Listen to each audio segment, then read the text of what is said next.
Brilliant minds, even mediocre minds, operate better under stimulus. A Canadian is a Canadian, and you can't take away citizenship if you let someone die. Barack Obama has systematically rebuilt the trust of the world in our willingness to work through the Security Council and other institutions. Anne-Marie. You must not talk to anybody in the world, any of our allies. Whatever you want to call this system, a mafia state, a feudal empire, it's a disaster for ordinary Russians. I think that's the kind of hypocritical argument that if I were Chinese, I'd find quite annoying. So historically, Chinese foreign policy can be described as barbarian management. Science and religion are not incompatible. Religion forces nice people to do unkind things. Are men obsolete? And my conclusion to this question is no. I won't let you be, you Show me the word pretext. I quoted them saying Show me that the word the pretext. program you can keep screaming that and it doesn't change the point. We do not want sympathy. We do not want pity. We want opportunities. It's an appalling slander to me to the Muslim religion. I never said the word Muslim in my fulmination. It was a Muslim-free fulmination. It is that kind of restraint. It is that kind of sober-minded, sensible, intelligent foreign policy that Obama represents. So I guess what I'm telling you is he's sort of a closet Canadian. Vote for him, for God's sake.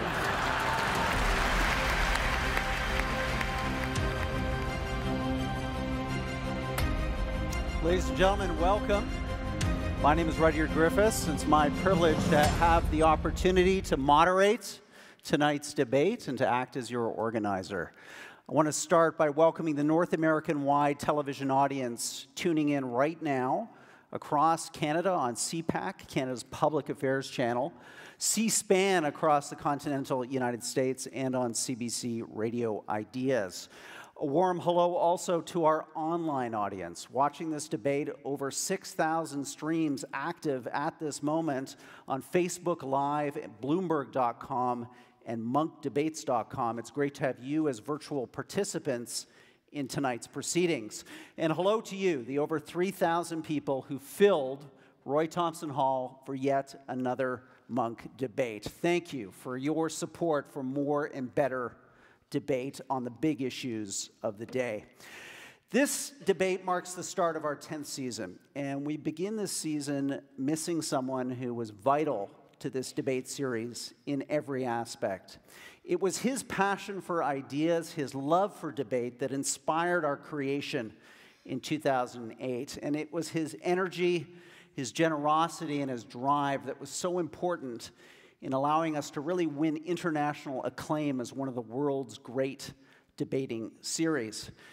His philanthropy, its legacy, wow, it's incredible. Last fall, we all remember that $100 million donation to cardiac health here in Toronto, transforming the lives of tens of thousands of millions of Canadians to come. Bravo.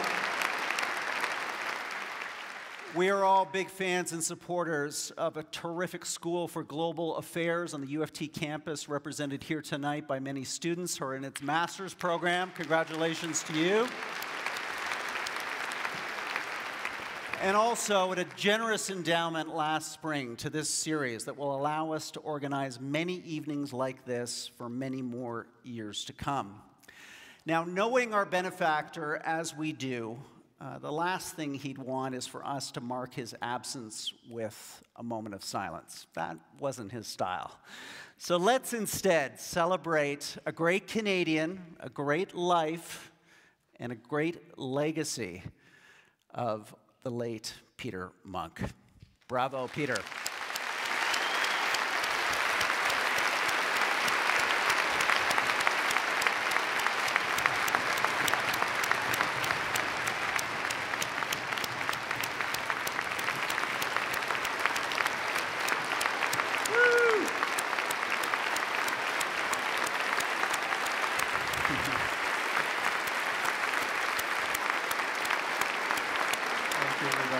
Way to go, Peter.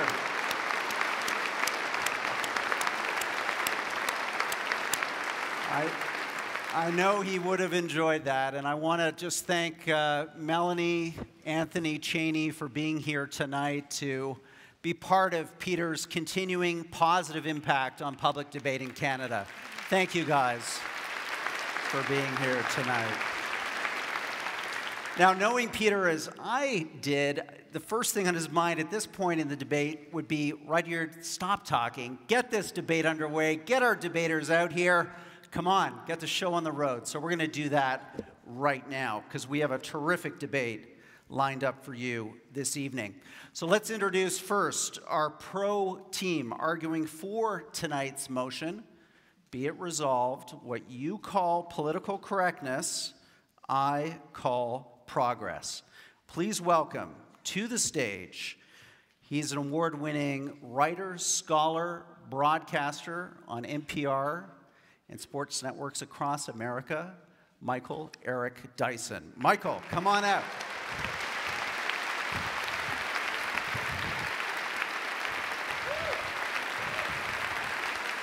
Thank you, Michael. Michael's debating partner is also an award-winning author. She's a columnist at the New York Times and someone who is going to bring a very distinct and powerful perspective tonight. Michelle Goldberg. Michelle, come on out. Thank you, Michelle.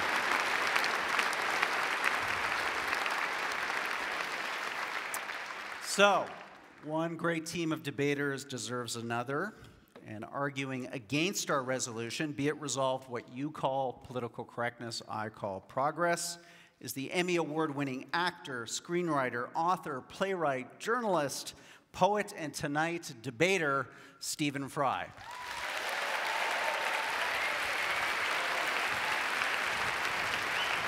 Thank you, Stephen.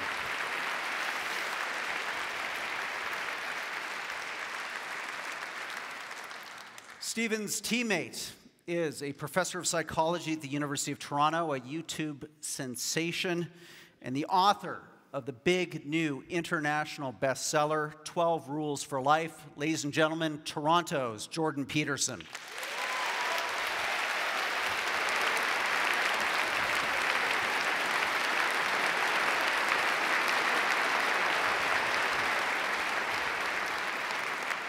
Okay, we're going to get our debate underway momentarily, but first a quick checklist to go through. We've got a hashtag tonight, #Munk Debate.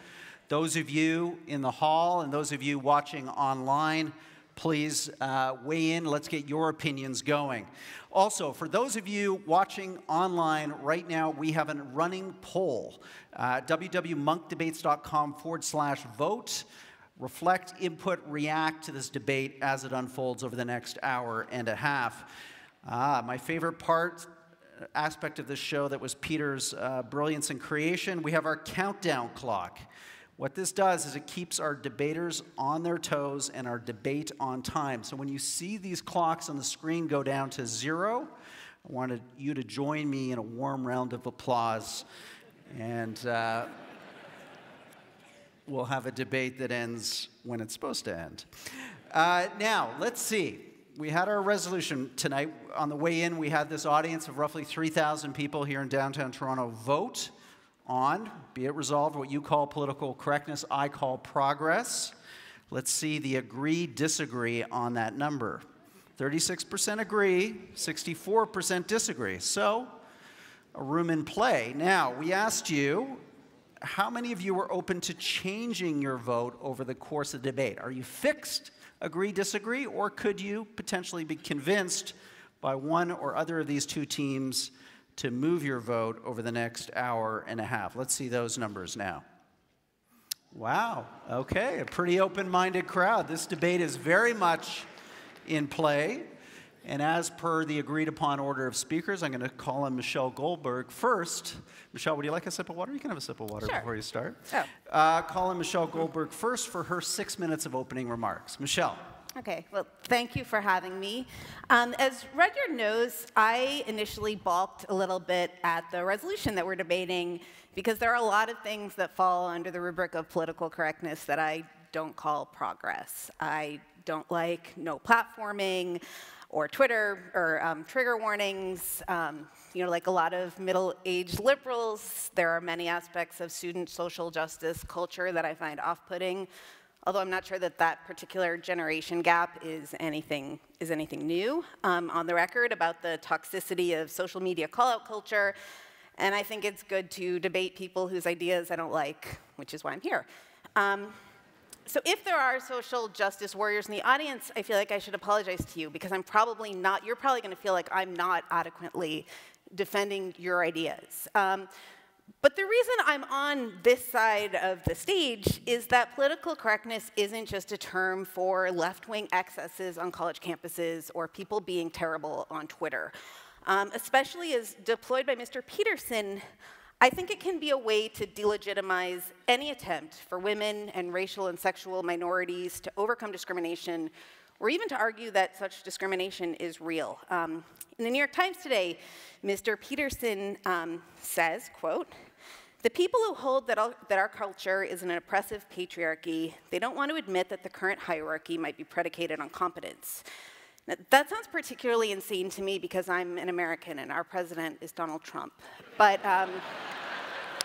it's an assumption that I think underlies a worldview in which any challenges to the current hierarchy are written off as political correctness. I also think we should be clear that this isn't really a debate about free speech. Mr. Peterson once referred to what he called, quote, "the evil trinity of equity, diversity, and inclusivity," and said those three words, if you hear people mouth those three words, equity, diversity, and inclusivity, you know who you're dealing with, and you should step away from that because it is not acceptable. He argues that the movie Frozen is politically correct propaganda, and at one point he floated the idea of creating a database of university course content so students could avoid postmodern critical theory. So in the criticism of political correctness, I sometimes hear an urge or an attempt to purge our thought of certain analytical categories that mirrors, I think, the worst caricatures of the social justice left that want to get rid of anything that smacks of colonialism or patriarchy or white supremacy.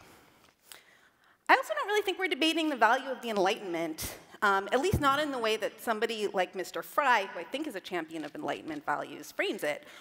The efforts to expand rights and privileges once granted just to landowning white heterosexual men is the Enlightenment, or is very much in keeping with the Enlightenment. To quote a dead white man, John Stuart Mill, "The despotism of custom is everywhere the standing hindrance to human advancement." I think that some of our opponents, by contrast, frame challenges to the despotism of custom as politically correct attacks on a transcendent natural order. To quote Mr. Peterson again, each gender, each sex has its own unfairness to deal with. But to think of it as a consequence of the social structure, it's like, come on, really, what about nature itself? But there's an exception to this because he does believe in social interventions to remedy some kinds of unfairness, which is why in the New York Times he calls for, quote, "enforced monogamy," to remedy the woes of men who don't get their equal distribution of sex. When it comes to the political correctness debate, we've been exactly here before. Alan Bloom, the author of The Closing of the American Mind, compared the tyranny of feminism in academia to the Khmer Rouge. And he was writing at a time when women accounted for 10% of all college tenured faculty. It's worth looking back at what was considered annoyingly, outrageously politically correct in the 1980s, the last time we had this debate. You know, having to call, or not being able to call indigenous people, quote, Indians, or having to use hyphenated terms, at least in the United States, of terms like African Americans. You know, adding women or people of color to the Western Civ curriculum, not making gay jokes or using retard as an epithet. And I kind of get it, right? New concepts, new words sort of stick in your throat. The way we're used to talking and thinking seem natural and normal, you know, by definition. And then the new terms, new concepts that have social utility stick, and those that don't fall away. So if you go back to the 1970s, Ms., you know, MS, as an alternative to Miss or Mrs. stuck around, and women with a Y didn't. And I think that someday, or I hope that someday we'll look back and marvel at the idea that gender-neutral pronouns ever seemed like an existential threat to anyone. But I also don't think it's clear that, you know, that might not happen, because if you look around the world right now, There are plenty of places that have indeed dialed back cosmopolitanism and reinstated patriarchy in the name of staving off chaos. And they seem like terrible places to live. You know, I come to you from the United States, which is currently undergoing a monumental attempt to roll back social progress in the name of overcoming political correctness. And as someone who lives there, I assure you, it feels nothing like progress. Thank you.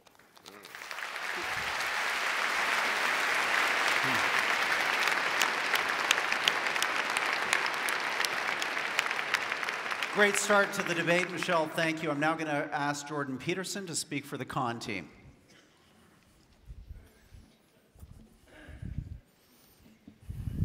Hello. So we should first decide what we're talking about. We're not talking about my views of political correctness, despite what you might have inferred from the last speaker's comments. This is how it looks to me. We essentially need something approximating a low-resolution grand narrative to unite us. And we need a narrative to unite us because otherwise we don't have peace. What's playing out in the universities and in broader society right now is a debate between two fundamental low-resolution narratives, neither of which can be completely accurate because they can't encompass all the details. Obviously, human beings have an individual element and a collective element, a group element, let's say.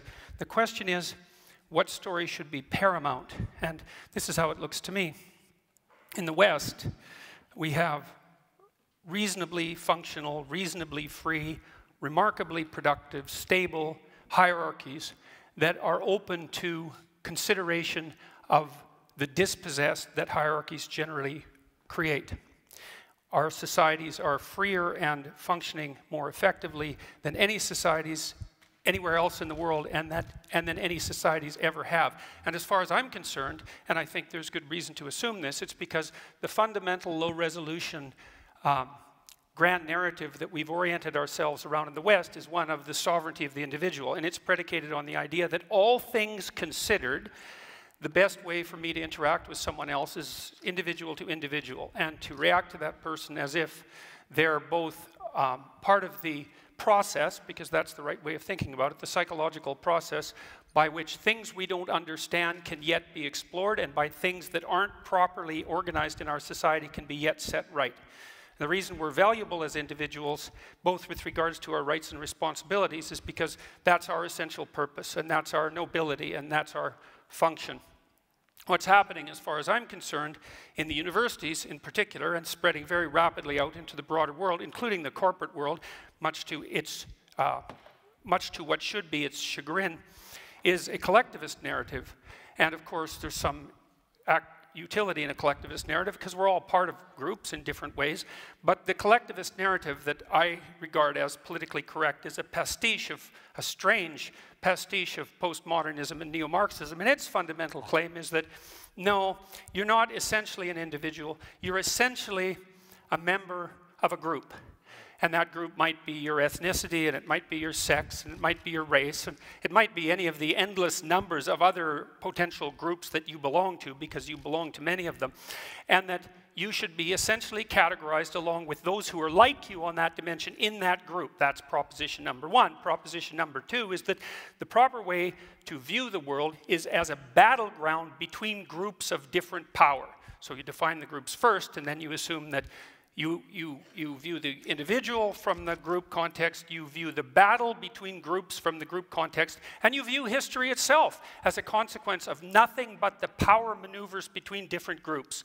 That eliminates any consideration of the individual at a very fundamental level, and also any idea, for example, of free speech, because if you're collectivist at heart in this manner, there is no such thing as free speech. It isn't that it's debated by those on the radical left and let's say the rest of us, so to speak. It's that in that formulation, there's no such thing as free speech, because for an individualist, free speech is how you make sense of the world and reorganize society in a proper manner. But for the radical left type collectivist that's associated with this viewpoint of political correctness, when you speak, all you're doing is playing a power game on behalf of your group. And there's nothing else that you can do, because that's all there is. And not only is that all there is in terms of who you are as an individual now and how society should be viewed, it's also the fundamental narrative of history.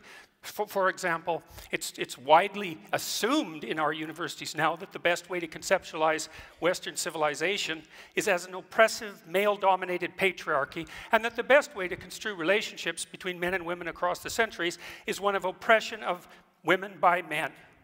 It's like, well, look, no hierarchy is without its tyranny. That's an axiomatic truth. People have recognized that literally for thousands of years. And hierarchies do tend towards tyranny, and they tend towards the usurpation by people with power. But that only happens when they become corrupt. And we have mechanisms in our society to stop hierarchies from becoming intolerably corrupt, and they actually work pretty well. And so I would also point this out. You know, don't be thinking that this is a debate about whether empathy is useful or not, or that the people on the con side of the argument are not empathetic. I know perfectly well, as I'm sure Mr. Fry does, that hierarchies tend to produce situations where people stack up at the bottom, and that the dispossessed in hierarchies need a political voice, which is the proper voice of the left, by the way, and the necessary voice of the left. But that is not the same as proclaiming that the right level of analysis for our grand unifying narrative is that all of us are fundamentally to be identified by the groups that we belong to and to construe the entire world as the battleground between different forms of tyranny in consequence of that group affiliation. And to the degree that we play out that narrative, that won't be progress, believe me, and we certainly haven't seen that progress in the universities. We've seen situations like what happened at Wilfrid Laurier University instead. We won't see progress. What we'll return to is exactly the same kind of tribalism that characterized the left.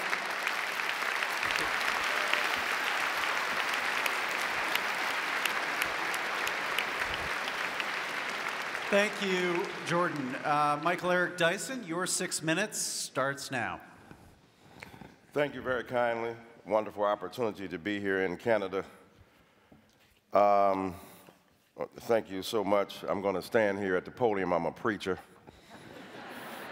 And I will ask for an offering at the end of my presentation. This is the swimsuit competition of the intellectual beauty pageant. So let me show you the curves of my thought. Oh my God, was that a politically incorrect statement I just made?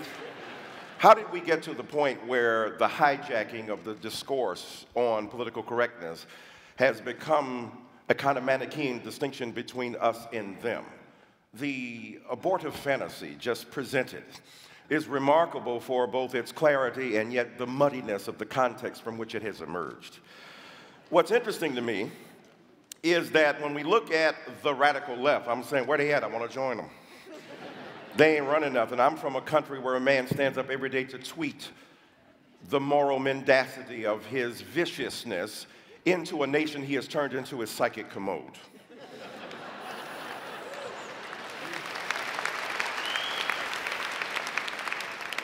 Y'all got Justin, we got Donald. So what's interesting then is that political correctness has transmogrified into a caricature of the left. The left came up with the term political correctness, shall I remind you. We were tired of our excuses and our excesses and our exaggerations. We were willing to be self-critical in a way that I fear my confrères, my compatriots, are not. Don't take yourself too seriously. Smile. Take yourself not seriously at all, but what you do with deadly seriousness. Now it is transmogrified into an attempt to characterize the radical left. The radical left is a metaphor, it's a symbol, it's an articulation. They don't exist, their numbers are too small. I'm on college campuses, I don't see much of them coming. When I hear about identity politics, it amazes me. The collectivist identity politics, last time I checked, white folk invented race. That was an invention from a dominant culture that wanted groups to, at their behest. The invention of race was driven by the demand of a dominant culture to subordinate others. Right? Patriarchy was the demand of men to have their exclusive vision presented. The beauty of feminism is it's not going to resolve differences between men and women. It just says men don't automatically get the last word. Of course, in my crib, they never did. And so identity politics has been generated as a bête noire of the right, and yet the right doesn't understand the degree to which identity has been foisted upon black people and brown people and people of color from the very beginning on women and trans people. You think that I want to be part of a group that is constantly abhorred by people at Starbucks? I'm minding my own black business. Walking down the street, I have group identity thrust upon me. They don't say, ah, ha, ha. There goes a Negro. Highly intelligent, articulate, verbose, capable of rhetorical fury at the drop of a hat. We should not interrogate him as to the bona fides of his legal status. No, they treat me as part of a group. And the problem is that our friends don't want to acknowledge is that the hegemony, the dominance of that group has been so vicious that it has denied us the opportunity to exist as individuals. Individualism is the characteristic moment in modernity. Mr. Peterson is right. The development of the individual, however, is predicated upon notions of intelligence. Immanuel Kant and David Hume and others, philosophically, Descartes comes along, introducing knowledge into the phrase, saying that knowledge is based upon a kind of reference to the golden intelligence, the reflective glass that one possesses, and yet it got rooted in the very ground of our existence. So knowledge has fleshly basis, and what I'm saying to you, the knowledge that I bring as a person of color makes a difference in my body because I know what people think of me and I know how they respond to me, and that ain't no theory. Am I mad at trigger warnings? The only trigger warning I want is from a cop. Are you about to shoot me? Not funny. In America, where young black people die repeatedly, unarmed, without provocation. And so for me, identity politics is something very serious. And what's interesting about safe spaces, I hear about the university. I teach there. Look, if you're in a safe space in your body, you don't need a safe space. Some of that is overblown. Some of it is ridiculous. I understand. I believe that the classroom is a robust place for serious learning. I believe in the interrogation of knowledge based upon our understanding mutually of the edifying proposition of enlightenment.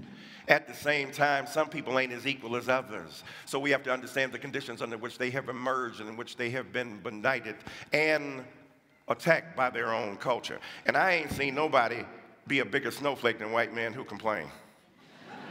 Mommy, they won't let us play and have everything we used to have under the old regime where we were right racists and supremacists and dominant and patriarchs and hated gays and lesbians and transsexuals that, yeah, you got to share. This ain't your world, this everybody's world. And let me end by saying this. You remember that story from David Foster Wallace? Fish are going down, two fish are going, and an older fish comes in the opposite direction. He said, hello, boys, how's the water? They swim on, they turn to each other, what the hell is water? Because when you're in it, you don't know it. When you're dominant, you don't know it. Nothing, Kaiser Soze said, is more interesting that the devil did than to make people believe he didn't exist. That's what white supremacy is.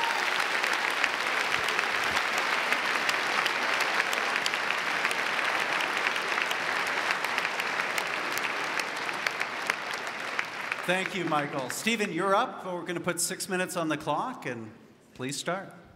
Yes, I'll try and be as quick as possible, because if I miss that plane to London, I won't half hear the end of it from the bridegroom's mother. Now,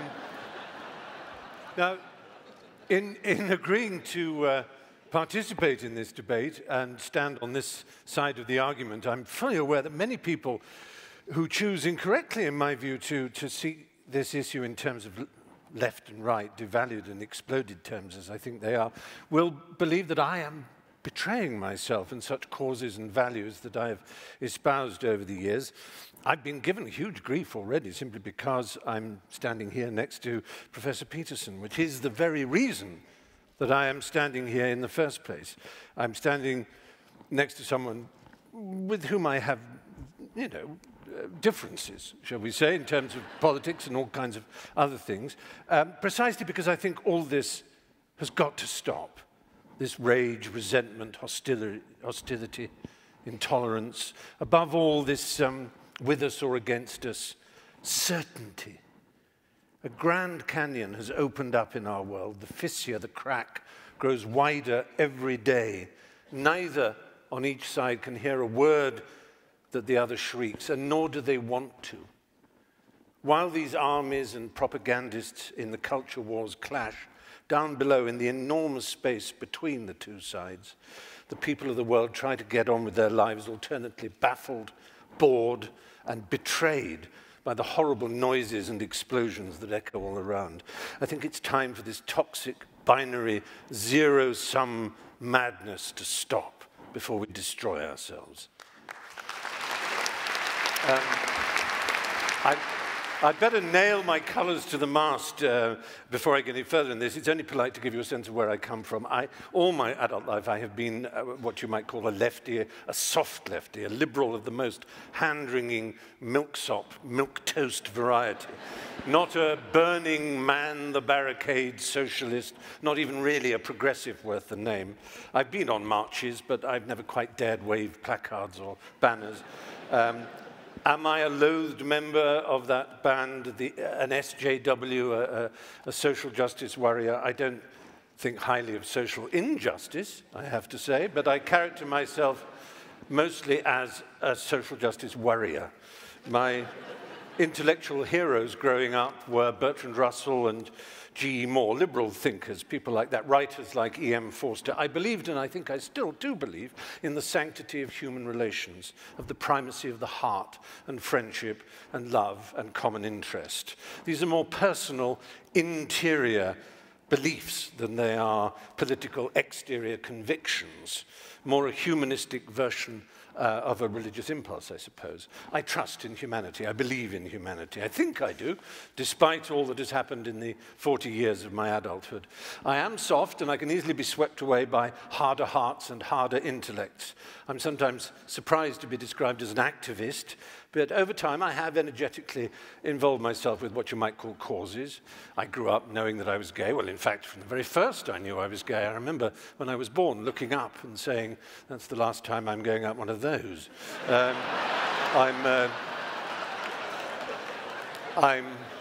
I'm Jewish. I'm Jewish, so I have a natural, obvious horror of racism.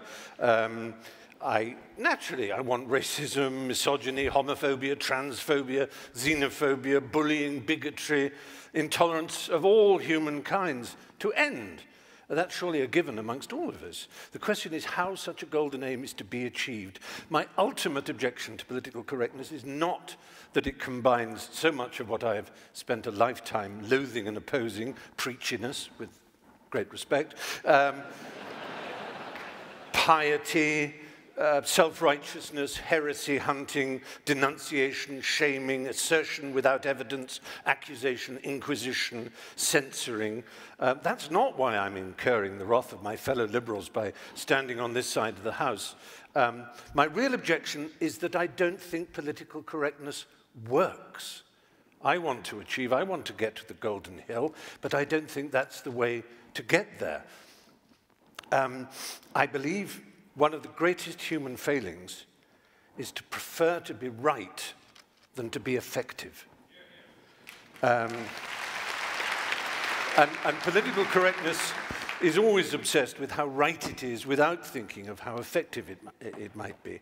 I wouldn't class myself as a classical libertarian, but I do relish transgression, and I deeply and instinctively distrust conformity and orthodoxy. Progress is not achieved by preachers and guardians of morality, but, to paraphrase Yevgeny Zemyatin, by madmen, hermits, heretics, dreamers, rebels, and skeptics. I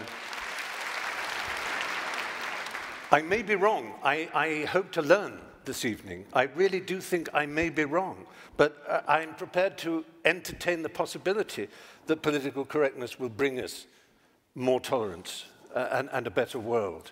But I'm not sure, and I would like this quotation from my hero Bertrand Russell to hover over the evening.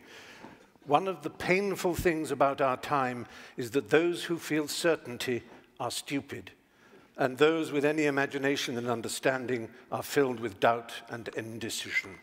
Let doubt prevail.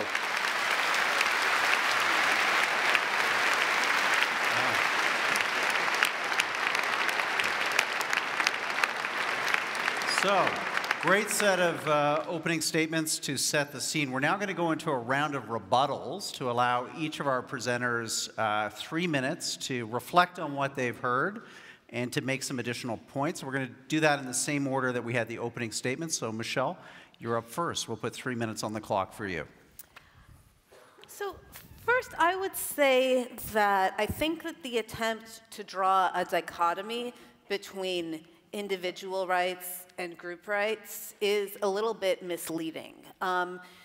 Traditionally, there have been large groups of people who have not been able to exercise their individual rights. And I think that a lot of the claims that are being made on behalf of what we politically correct types call marginalized groups are claims that people who, have identities that have not traditionally been at the center of our culture or been at the top of our hierarchies have as much right to exercise their individual talents and realize their individual ambitions, right? When we say that we want more women in power or more people of color's voices in the canon or in the curriculum or directing movies, all of these things are not because, at least on my part, I'm interested in some sort of very crude equity, but because there are a lot of people who have not traditionally been able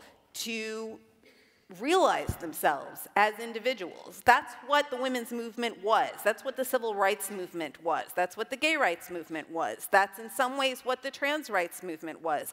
I mean, far from a collectivist movement, this is kind of liberalism, classical liberalism, pushed to its extreme, right? These are people saying, I have the right to define my identity against the one that was collectively assigned to me.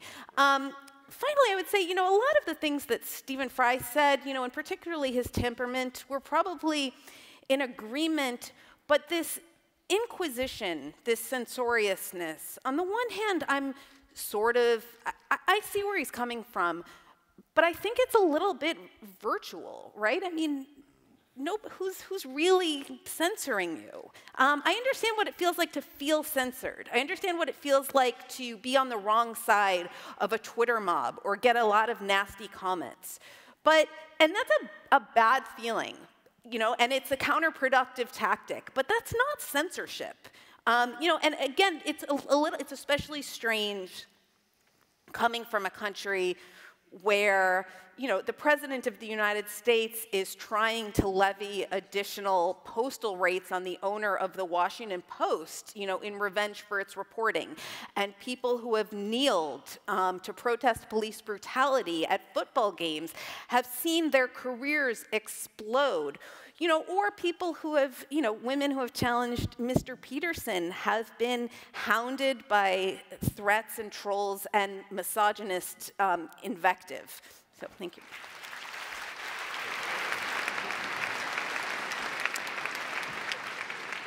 Jordan, we're going to have 3 minutes up on the screen there. Please respond to what you've heard.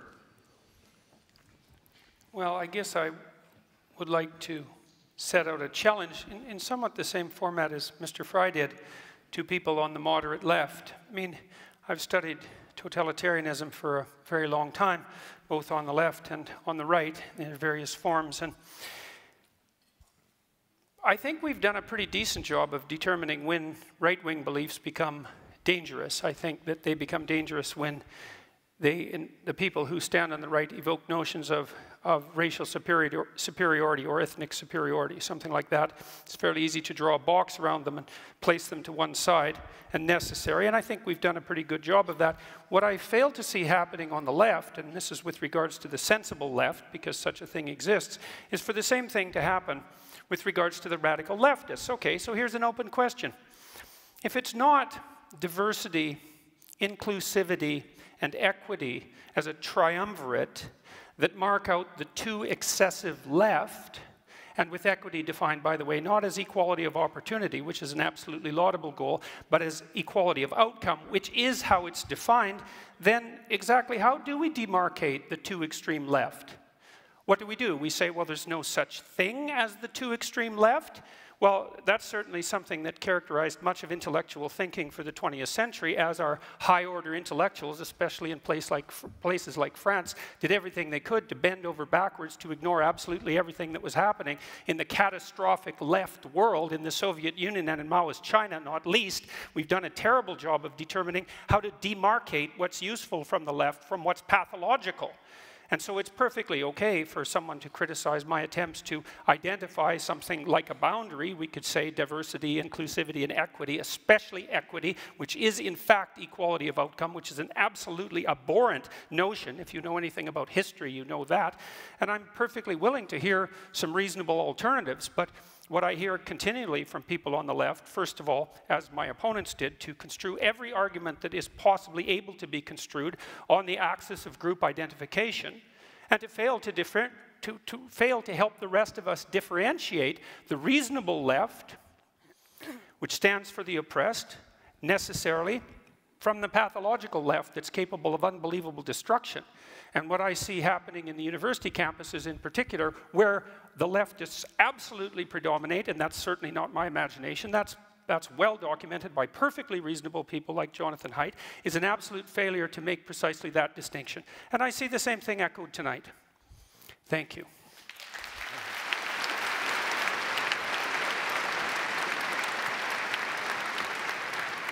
Michael, give us your rebuttal. Let me step out here in Peterson land. I feel freer already. I don't know what mythological collective Mr. Peterson refers to. I'm part of the left. They're cantankerous. When they have a firing squad, it's usually in a semicircle.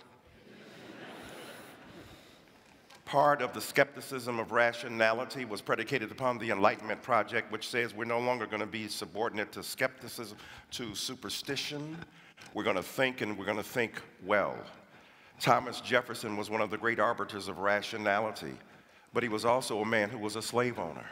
How do you reconcile that? That's the complication I'm speaking about. That's not either or. That's not a collective identity. Thomas Jefferson believed in a collective identity, that is, during the day. At night, he got some Luther Vandross songs, went out to the slave quarter, and engaged in sexual relations and had many children with Sally Hemings. His loins trumped his logic. And when he talks about postmodernism, I don't know who he's talking about. I teach postmodernism. It's kind of fun. Jacques Derrida, just to say his name is beautiful. Michel Foucault. Michel Foucault talked about the insurrection of subjugated knowledges, people who had been marginalized now beginning to speak. The subaltern, as Gayatri Spivak talks about it in post-colonial theory. The reason these people grew up and grew into existence and had a voice is because they were denied. As Ms. Goldberg said, our group identity was foisted upon us. We were not seen as individuals. Babe Ruth, when he broke the home run record, he didn't bat against all best ball players. He batted against the best white ball players.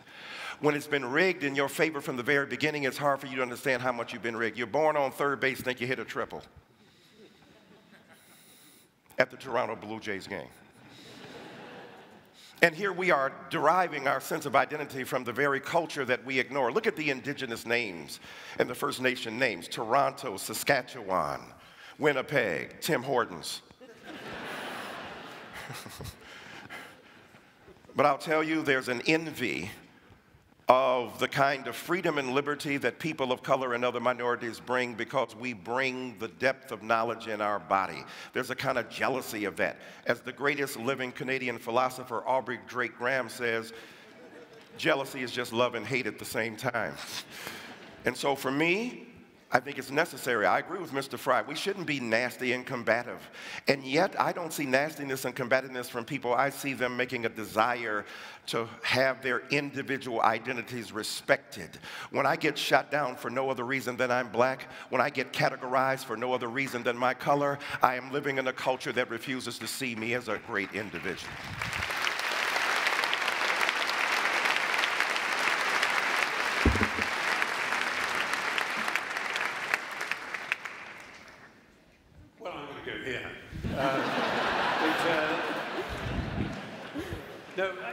it's interesting to hear that there really doesn't seem to be a problem, but yet I think we all instinctively know that there is some kind of a problem. There isn't censorship. Of course not in the way that there is in Russia. I've been to Russia. I faced off with a deeply homophobic and unpleasant man, and there's political correctness in Russia. It's just political correctness on the right, and that's what I grew up with, political correctness, which meant that you couldn't say certain things on television. You couldn't say fuck, for example, on television, because it was incorrect to do so. And as always, the same reason was that someone would appear and say, I'm not shocked. Oh, of course, no, I'm not shocked. I'm not offended. I'm offended on behalf of others, young, impressionable, plastic minds, the vulnerable. And that's not good enough. It's so often people are saying, you see, I don't mind being called a faggot or a kike or whatever, or a mad person, because I've got mental health issues. I don't mind people insulting me. And people say, well, that's all right for you, Stephen, because you know you're strong. Well, I don't feel particularly strong, and I don't know that I like being called a faggot and a kike particularly, but I don't believe that the advances in my culture that have allowed me to marry, as I have now been for 3 years to someone of my gender, I don't believe they are a result of political correctness. And maybe political correctness is actually just some sort of live trout, that the harder we squeeze it, the further it goes away. And you will be saying, I'm not talking about political correctness, you're talking about social justice, with which I agree, with whether you want to call it identity politics or the history of your people, the history of my people were slaves as well. Both the British were slaves of Romans and the Jews were slaves of the Egyptians. All human beings have been slaves at some point, and we all, in that sense, share that knowledge of how important it is to speak up. But Russell Means, who was a friend of mine towards the end, who founded the American Indian movement, he said, oh, for God's sake, call me an Indian or a Lakota Sioux or Russell. I don't care what you call me. It's how we're treated that matters. And so I'm really addressing a more popular idea. Also, actually, in Barrow, Alaska, an Inupiat said, call me an Eskimo. It's obviously easier for you because you keep mispronouncing Inupiat. You know, words do matter. I'll just end with a quick story. Gay rights came about in England because we slowly and persistently knocked on the door of people in power. We didn't shout, we didn't scream. People like Ian McKellen eventually got to see the Prime Minister. And when the Queen signed in the royal assent, as she has to, for the bill allowing equality of marriage, she said, Lord, you know, I couldn't imagine this in 1953. Really is extraordinary, isn't it? Just wonderful. And handed it over. Now, it's a nice story, and I hope it's true, but it's nothing to do with political correctness. It's to do with human decency. It's that simple.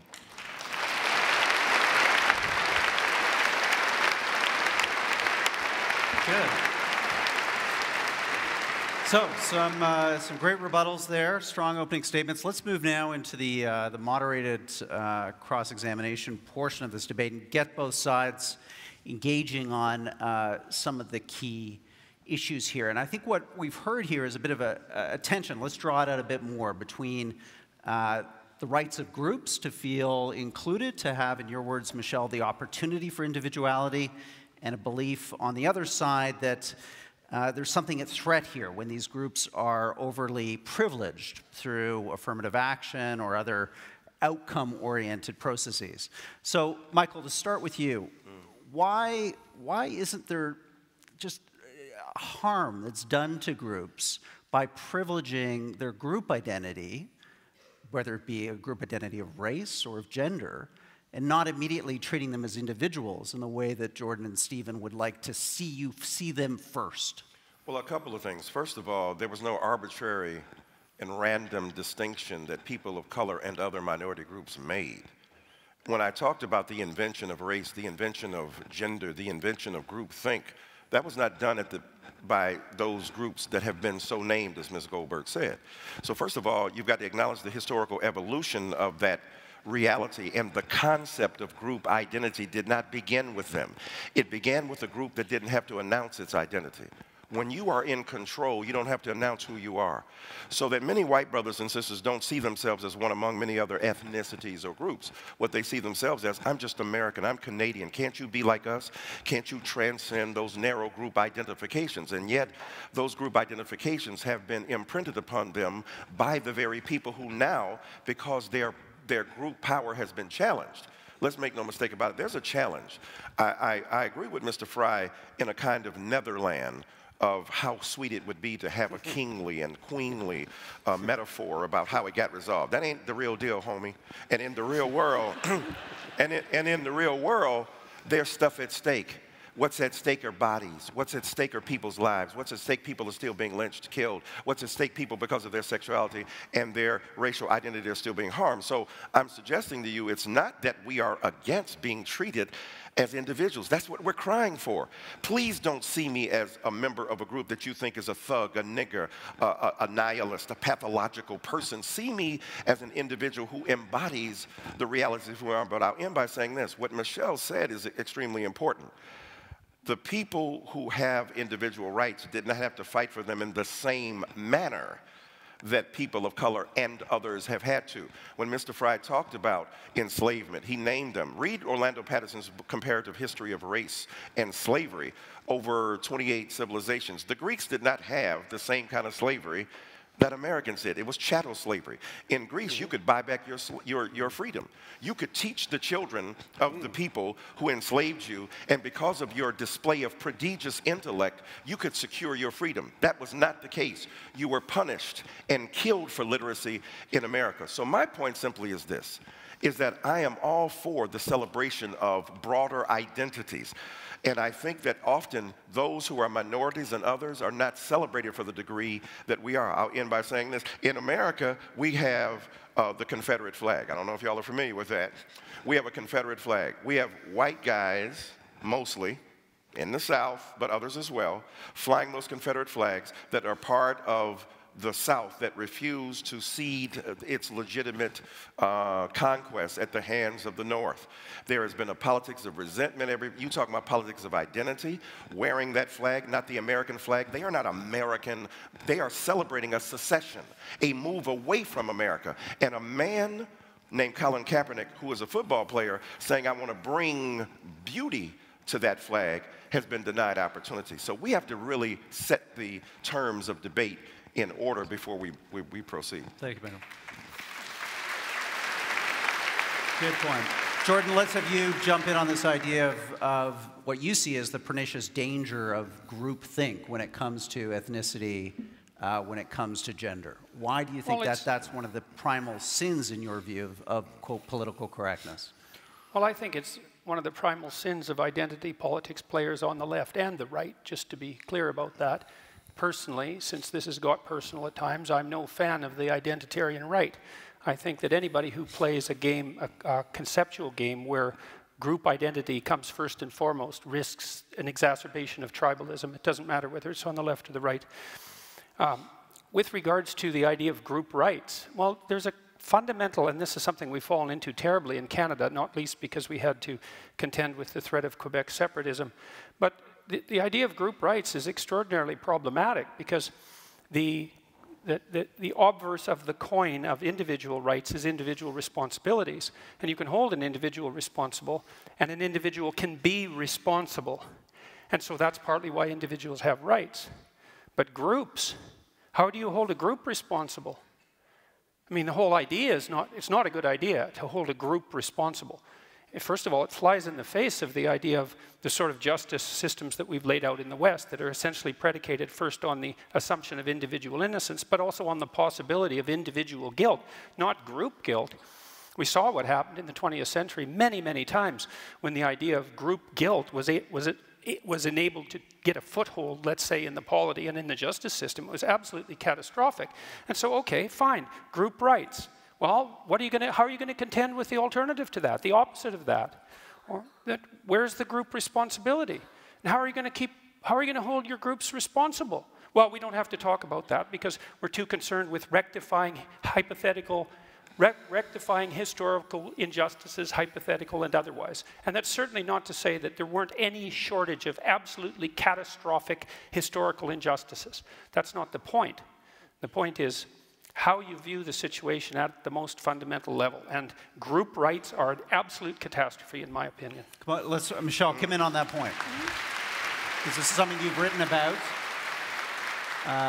The idea that, you know, in identity politics, the identity of the group is is absolutely a valid part of the discourse, and individuals could and should be seen and participate in groups as they enter into the civic space.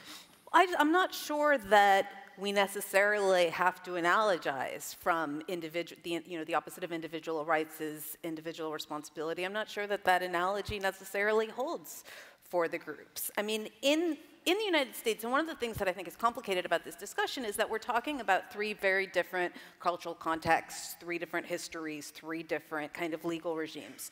But in the United States, a huge part of our politics has been groups struggling for rights for their individual members, right? I mean, so women in the United States, seeking the right to reproductive control of their body. African Americans in the United States seeking redress from police brutality or discrimination, or simply the kind of tendency in America of white people to call the police whenever they see an African American in a place where they don't think that they're supposed to be. And I don't see how you can contend with any of those social problems if you see society as just an ocean of atomized individuals. And I don't think there's anything pernicious about people banding together on the basis of their common identity to seek redress for discrimination and exclusion. I mean, I think that that is everything that's best about our democracy. That is the definition of progress. And so, again, I keep stumbling with the idea that this is somehow tyrannical or that way lies Stalinism. And a lot of times people who are opposed to political correctness talk about the concept of category creep, or category creep, which is a concept that was originated by, I believe, an Australian academic, and it's basically the kind of a failure to draw distinctions, right? So that you kind of can't see the difference between, say, a KKK Grand Wizard and a conservative like, say, Ben Shapiro, or, that you kind of see everybody to your right as, fascist, sexist, totalitarian, intolerable. And I think that that is a real thing that happens in part because, undergraduates often think in broad and slightly overwrought categories. I know I did when I was a kid. Maybe still do, but I hear a lot of category creep in, again, the argument against political correctness or against seeking group redress, the idea that kind of that way lies dehumanization, or, that you're kind of 1 minute you're asking. Let's have Stephen come in on this, because this is part of your opening remarks. You're a category creep, Stephen. Can you respond to that? It's a nice, I'm still very lost about why we aren't talking about political correctness. We're talking about politics, and that's fine. And I share exactly what you think about it. I'm not an enemy of identity politics per se. I can obviously see where it goes wrong and where it's annoying. Let's be empirical about this. How well is it working for you in America at the moment? Well, not well at all. Really isn't. Right. You can answer me in a moment. The reason that Trump and Brexit in Britain and all kinds of nativists all over Europe are succeeding is not the triumph of the right, it's the catastrophic failure of the left. It's our fault. We absolutely... My point is not that I've turned to the right or anything like that, or that I'm nice and fluffy and want everybody to be decent. I'm saying, fuck political correctness. Resist. Fight. If you have a point of view, fight it in the proper manner, using democracy as it should be, not channels of education, not language. It's so silly. There's a chess rule, In chess, the best move to play in chess is not the best chess move, it's the move your opponent least wants you to play. At the moment, you're being recruiting sergeants for the right.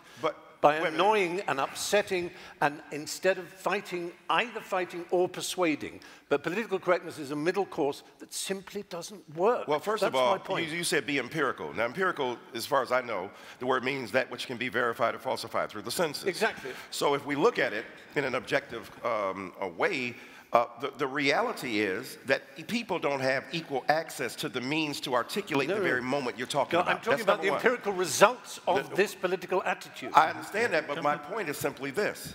I'm suggesting to you that people use the weapons at hand. Now, it was Abraham Joshua Heschel, the rabbi, who said, everybody's not guilty, but everybody's responsible. Right? That's a distinction there. Everybody clearly is not guilty. But what's interesting, look at the flip side. If you have benefited from 300 years of holding people in servitude, thinking that you did it all on your own, why can't these people work harder? Let me see, for 300 years, you ain't had no job. So the reality is, for 300 years, you hold people in the bands. You hold them in subordination. You refuse to give them rights. Then all of a sudden, you free them and say you're now individuals. Not having the skills, not having the skills. I'm talking about America, first of all. I'm talking about the American society, first of all. I'm talking about the Northern Hemisphere. I'm talking about every society where enslavement has existed, but I'm speaking specifically of the repudiation of individual rights among people of color in America who were denied the opportunity to be individuals. So I obviously and ideally, and I think Michelle Goldberg does too, agree with the emphasis on individuals. What we're saying to you is that we have not been permitted to be individuals. We have not been permitted to exercise our individual autonomy and authority, and the refusal to do so, to recognize me as an individual, means when you roll up on me and I'm a 12-year-old boy in a park and you shoot first, in ways you do to black kids that you don't do to white kids, you are not treating that person as an individual. If we're living in a society where women are subject to aberrant forms of horrid, patriarchal, sexist, and misogynist behavior, you are not acknowledging the centrality of the individuality of women. You are treating them according to a group dynamic. And if we get beyond the ability of people on the right to understand the degree to which they have operated from the basis of benefit from group identity, without having said, I'll end by saying this. The great American philosopher Beyonce Knowles said that it has been said that racism is so American that if you challenge racism, you look like you're challenging America. We are challenging inequality. We are challenging the refusal to see me as an individual. When we overcome that, have at it, we're all on equal plane. I think it's fine. I think it's good. The pot is getting stirred here. So I've got a couple of questions. So let's your side spoke, so I'm going to go to Jordan, then to you, Let's Michelle. assume for a moment that I've benefited from my white privilege. Okay, so let's assume that. That's fine. Assumption. That's what you would say. So, so let's say, here, let's get precise about this, okay? Was that very individual of you? Let's get precise about this, okay? Let's get precise. To what degree is my present level of attainment or achievement a consequence of my white privilege? And I don't mean sort of. I mean, do you mean 5%? Do you mean 15%? Do you mean 25%? Do you mean 75%? And what do you propose I do about it? How about a tax? How about a tax that's like specialized for me so that I can account for my damn privilege, so that I can stop hearing about it? Now, let's get precise about one other thing, okay? We'll get precise about one other thing. Precise? Yeah, precise, yes. And so, if we can agree, and we haven't, that the left can go too far, which it clearly can, then how would my worthy opponents precisely define when the left that they stand for has gone too far? You didn't like equity, equality of outcome. I think that's a great marker. But if you have a better suggestion and won't sidestep the question, so let's figure out how I can dispense with my white privilege, and so that you can tell me when the left has gone too far, since they clearly can. And that's what this debate is about political correctness. It's about the left going too far. And I think it's gone too far in many ways. And I'd like to figure out exactly how and when, so the reasonable left could make its ascendance again and we could quit all this nonsense. Okay, Michelle, go ahead. Do you mind if I answer, Stephen? I will answer you, but I just want to answer Stephen Fry first, because you talked about, this is how we got Trump, and this is the failure of the left. And so I'm a journalist. I went to a ton of Trump rallies during the campaign in different parts of the country, and you're right. Everywhere I went, I heard complaints about political correctness. Far more than I heard complaints about, say, NAFTA. But when you asked people what they meant by political correctness, they called a woman they worked with girl, and she got mad at them. And they could, you couldn't in public wonder aloud whether the President of the United States was really a Muslim. They didn't like that they couldn't make gay jokes anymore. And so on the one hand, you're right, and I've written about this. I think that when you try to, that when people have these prejudices and you try to suppress them, it can create a kind of dangerous counter-reaction. But I also think that, what they were reacting to, again, to go back to the title of this debate, what they called political correctness, the fact that they had to have this urbane black president who they felt talked down to them, which is really what they meant. I don't see a way around that, because that is, like I said, that's progress. So to go to the question of when the left goes too far, to me it's pretty easy, violence and censorship, right? I'm against violence, and I'm against censorship.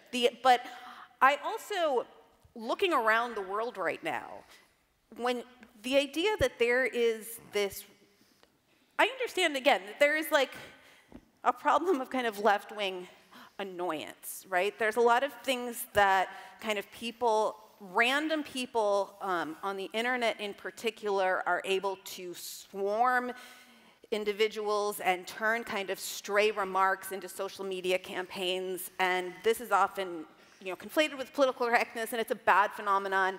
I wish there was a way to put an end to it. I don't think there is no way to put an end to it simply by having kind of reasonable liberals or reasonable socialists denounce it, because it's just a kind of awful phenomenon of modern life. And if you want to have a debate about whether social media is terrible for democracy, I will be on the yay side.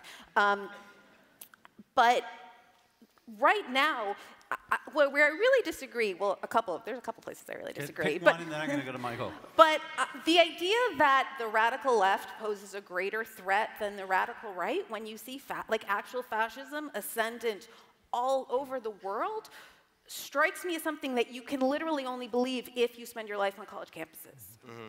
So, Mike, I want to come to you on those, great, Michelle, on Jordan's point about how does he, in a sense, get an equal voice in this debate back if it is implied that his participation brings with it this baggage of white privilege that doesn't allow him to see clearly the issues that are before us. But that is to be complicit in the very problem itself, terminologically. You're beginning at a point that's already productive and controversial. You're saying, how can he get his equality back? Who are you talking about? Jordan Peterson, trending #1 on Twitter? Jordan Peterson with an international bestseller? I want him to tweet something out about me in my book. Jordan Peterson, right? This is what I'm saying to you. Why the rage, bruh? You're doing well, but you're a mean, mad white man, and you're going to get us right. And I have never seen so much wine and snowflaking. There's enough wine in here to start a vineyard. And what I'm saying to you empirically and precisely, when you ask the question about white privilege, the fact that you ask it in the way you did, dismissive, pseudoscientific, non-empirical, and without justification, the truth is that white privilege doesn't act according to quantifiable segments. It's about the degree to which we are willing as a society to grapple with the ideals of freedom, justice, and equality upon which it's based. Number two, what's interesting to me, you're talking about not having a collective identity. What do you call a nation? Are you Canadian? Are you Canadian by yourself? Are you an individual, or are you part of a group? When America formed its union, it did so in opposition to another group.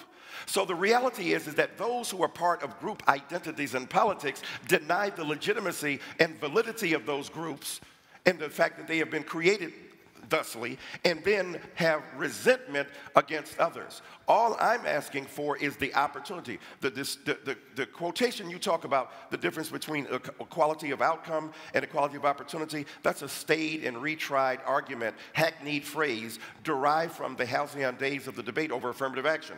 Are you looking for outcomes that can be determined equally, or are you looking for opportunity?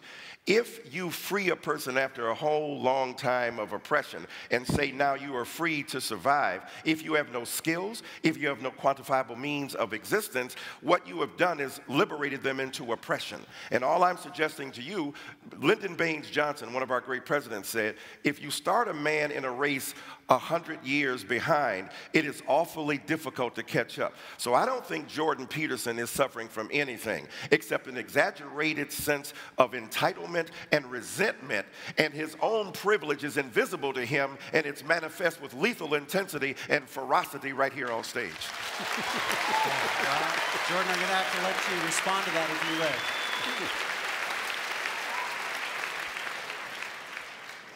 Well, what I derive from that series of rebuttals, let's say, is twofold. The first is that saying that the radical left goes too far when they engage in violence is not a sufficient response by any stretch of the imagination, because there are sets of ideas in radical leftist thinking that led to the catastrophes of the 20th century, and that was at the level of idea, not at the level of violent action. It's a very straightforward thing to say you're against violence. It's like being against poverty. It's like, you know, generically speaking, decent people are against poverty and violence. It doesn't address the issue in the least. And with regards to my privilege or lack thereof, I mean, I'm not making the case that I haven't had advantages in my life and disadvantages in my life like most people. You don't know anything about my background or where I came from, and it doesn't matter to you because fundamentally I'm a mean white man. That's a hell of a thing to say in a debate.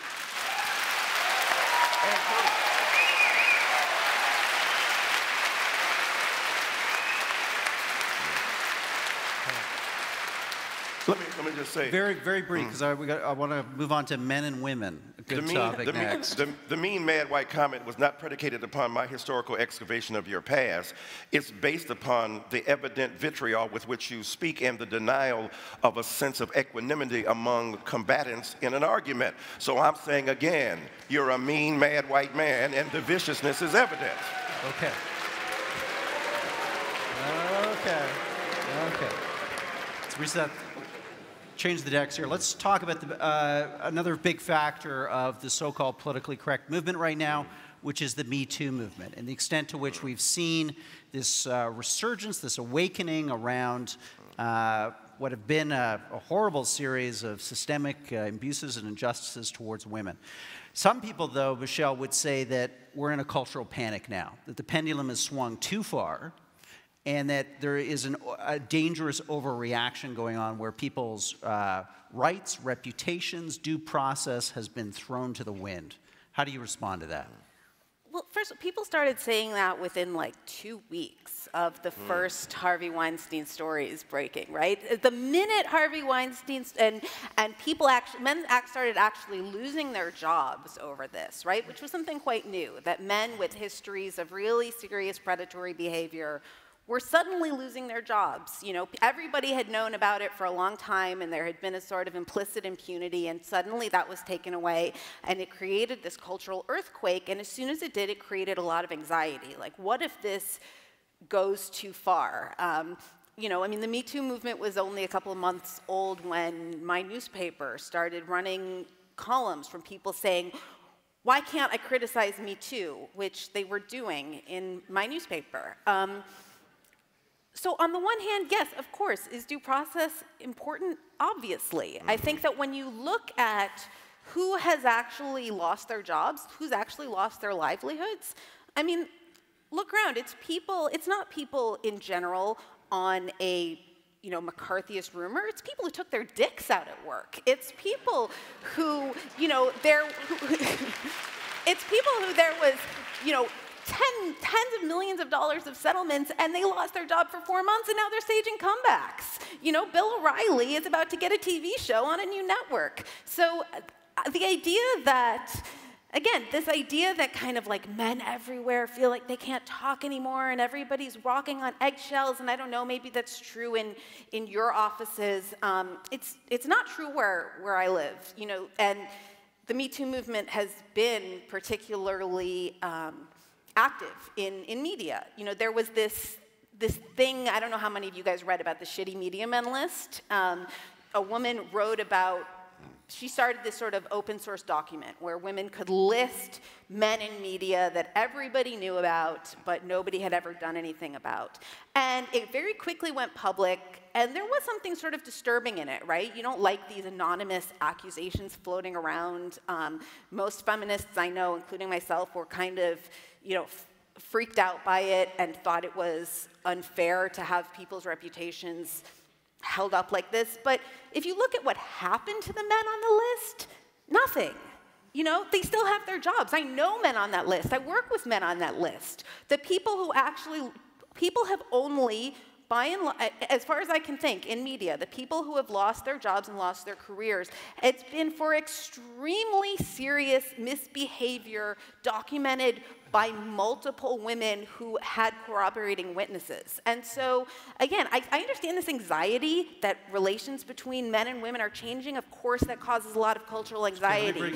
But I don't know that it's rooted in anything real. And get his view on this. Are we in a cultural panic? Is the response, as Michelle says, commensurate with the moment? I'm very confused by this. Of course, I recognize the bestiality of Weinstein and the monstrosity of his behavior, and it was shocking to me. I actually worked for him, script doctoring, as it's called.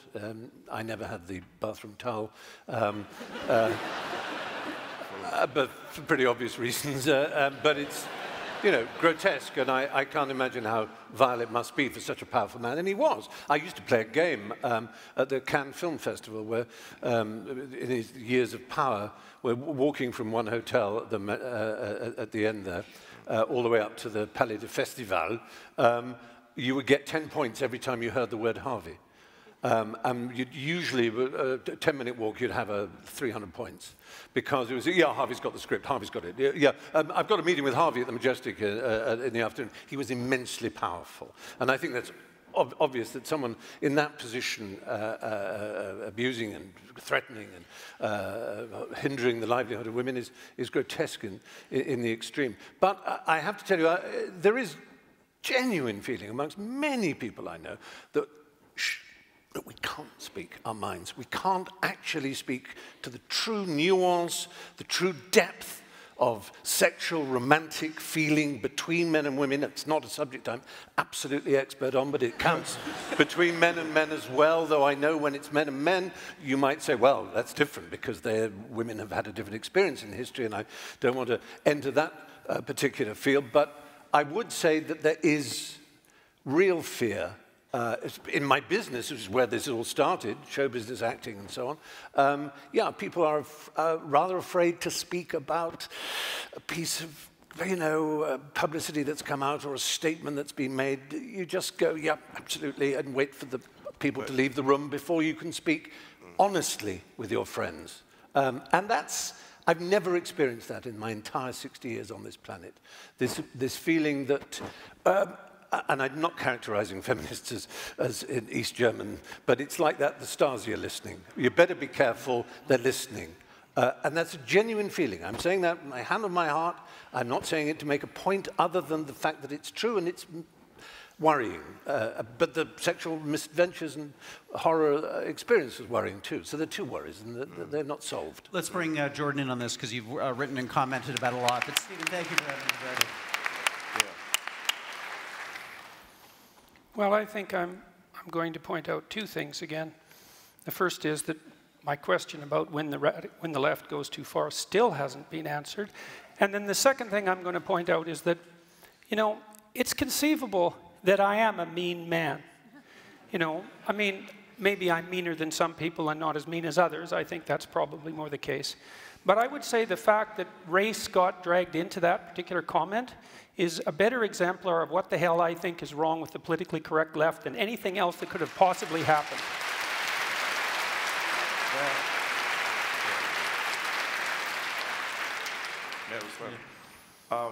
Imagine the hurt, the anxiety, the insult that you might genuinely feel, according to what I felt was an appropriate comment of description at the moment of its expression. But imagine now those hurt feelings And I'm not hurt. Okay, you feel great.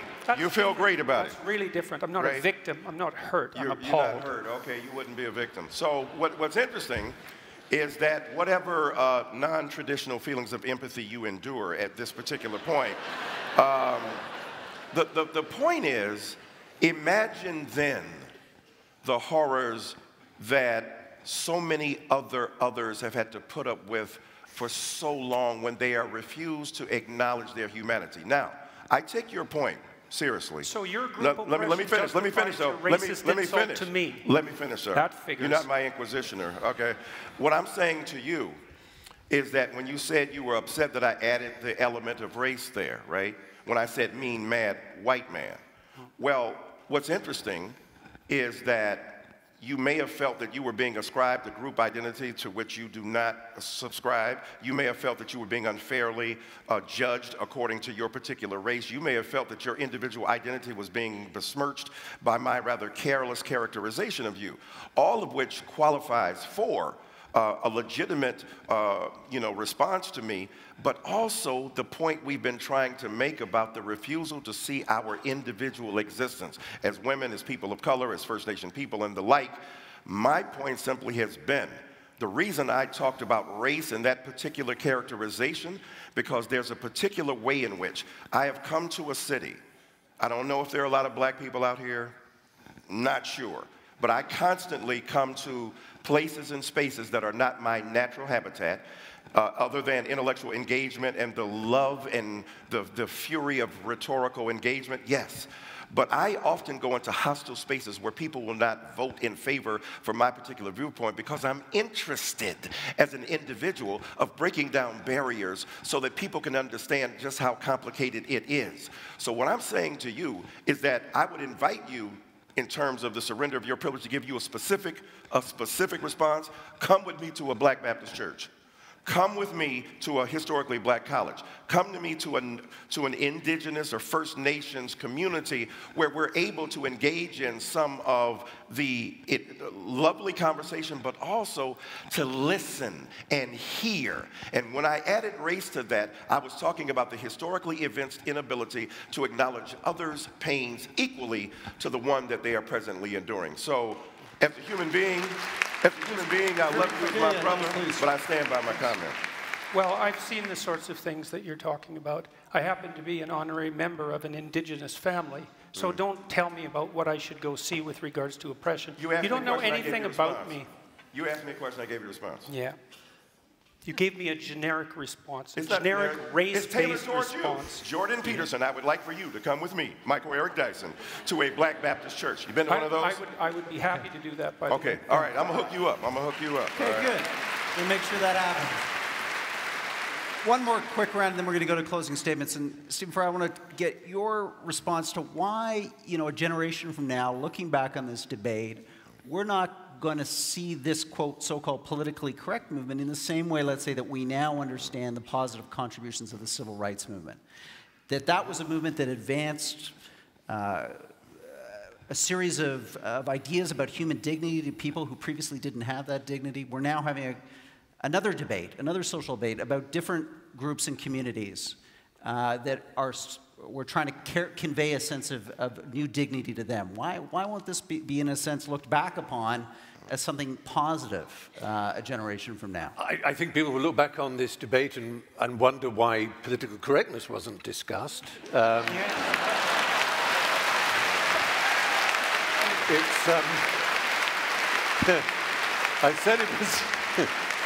I said it was slippery. I mean, it's interesting to hear talk about race and about gender and about equality, and it's something that I've thought about a lot and I can learn a great deal about, but that's not why I came to this debate. I was interested in what I've always been interested in, the suppression of language and thought, the closing down, the rationalist idea that seems beguiling, that if you limit people's language, it may somehow teach them a different way of thinking, something that would have delighted the inventors of George Orwell's Newspeak, for example. And it seems to me it's just implausible. It doesn't work. And that's what I mean by empirical. It doesn't stand an empirical test. It isn't experientially validated, as we see from the political landscape now, and I worry that we may in the future. So I'm sort of disappointed that the subject has just revolved around academia, which was predictable, because that's the sort of crucible in which these elements are mixed. But even more disappointed that really I haven't heard from Michelle or from Professor Dyson as to what they think political correctness is, because what they've talked about is basically saying progress, in our view, is progress. Well, I agree. That's, you know, yeah. So it is too, and good on progress. But how is it that you're saying that what we call political correctness, you call progress? That's what you're supposed to be arguing. I want to know what you mean by political correctness. Well, like I said, you know, the reason a few months ago, right, you contacted me, asked if I wanted to do a debate about identity politics, and then you presented me with this resolution, and I said, well, there's like a lot of things that people call political correctness that I'm not going to defend. But then I realized who I was debating and saw that there was a lot of things that you, Jordan Peterson, call political correctness that I call progress. And to some extent, you too, Stephen Fry, you know, when you talk about it being outrageous to tear down, or not outrageous, I won't put words in your mouth, but that we shouldn't be tearing down statues of kind of notorious racists, that we should just instead be throwing eggs at them.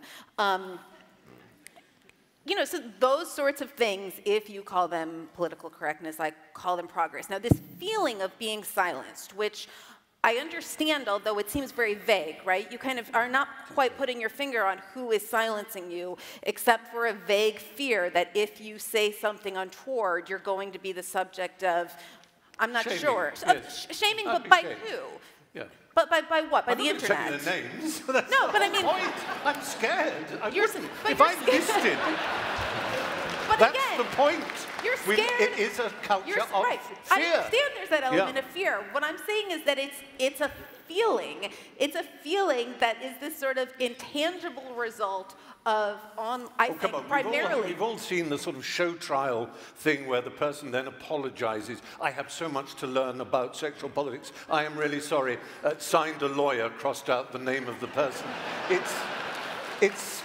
You think the real mistake of our left is that we underestimate the right. The right isn't as stupid as we'd like them to be. If only they were. If only they weren't so cunning, so sly, so smart, so aware of our shortcomings. And I just fear that political correctness is a weapon that they value, that the more we tell the world how people should be treated, how language should be treated, what words are acceptable, what attitudes are acceptable, what HR meeting is going to tell you in a long bullet-pointed list about how you look at people. All of this is meat and drink to bad people, to malefactors, to bad actors. I'm not counting myself as one of those bad actors in that sense. I mean bad actors in the other sense. Right,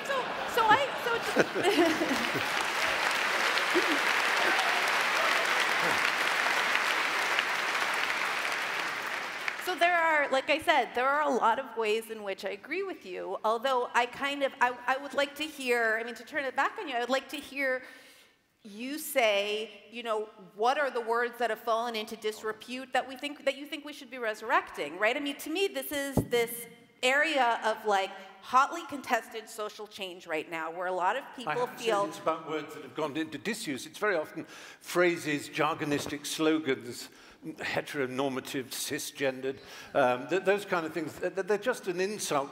You know, imagine you're a young student arriving at university and someone's bombarding you with this preposterous hermeneutical nonsense from misread textbooks, misread Foucault, if I may say, and misread Derrida, and so on. Because I was at Cambridge, England, doing English literature. We had our French phase, and there's value in that.